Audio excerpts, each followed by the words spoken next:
بسم الله الرحمن الرحيم. أنا وحكبرنا ويدينتن What is a human resource management?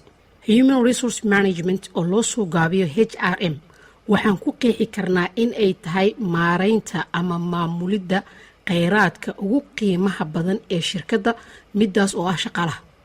Si faahfaahsan human resource management waxaan ku qeexi karnaa in ay tahay qayb ka tirsan waaxyada shirkadda ay ka kooban tahay taa oo u qaabilsan wax waliba oo la xiriira shaqaalaha kala duwan ee shirkadda sida shaqaalaysiinta howlwadeennada shirkadda, tababarkooda, siinta magdhowga sida mushaaraadka iyo gunooyinka, sidoo kale inay hormariyaan sharciyeynta la xiriira shaqaalaha, sidoo kale inay la imaadaan istaraatiijiyo ku aadan sidii shaqaalaha ay u noqon lahaayeen kuwo joogto ah oo aanay uga tegin shirkadda. haddaba si guud shaqada laga rabo waaxdan waxaa loo qeybiyaa labo. kow waa mid la xiriirta maamulka, labo waa mid la xiriirta shaqada howlgalka. haddii aan xasuusanno 5 shaqo ee laga rabo maamulka si guud horay ayaan uga soo hadalnay. haddii rabbi idmo midda u goonida ah waaxda shaqada iyo shaqaalaha waan ka soo hadli doonaa.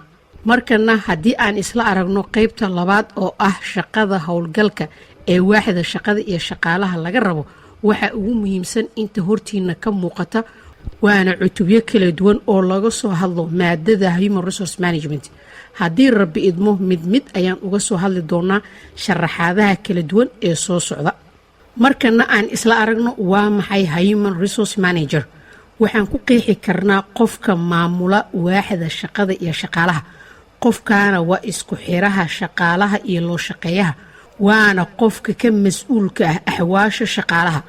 badi waxaa dhacda qofka mas-uulka ka ah waaxda shaqada iyo shaqaalaha waxa uu u dhaqmaa sidii maqaarsaar oo kale ama qof aanan awood lahayn, balse waxaa loogu talagalay in shaqaalaha uu dhowro xuquuqdooda uuna ka ilaaliyo inaanan lagu xadgudbin, sidoo kalena in shirkadda uu u dhowro xuquuqdeeda oo dhammaystiran sidii ay uga heli lahayd dadka u shaqeeya, oo waa in shirkadda loo qabtaa shaqadii ay ka sugaysay howlwadeenadeeda. si taas loo gaaro insha allahu sharaxaadaha kooban ee soo socda ayaan kaga hadli doonaa shaqooyinka laga rabo waaxda shaqada iyo shaqaalaha. mahadsanidin waa inoo mar kale haddii rabbi idmo.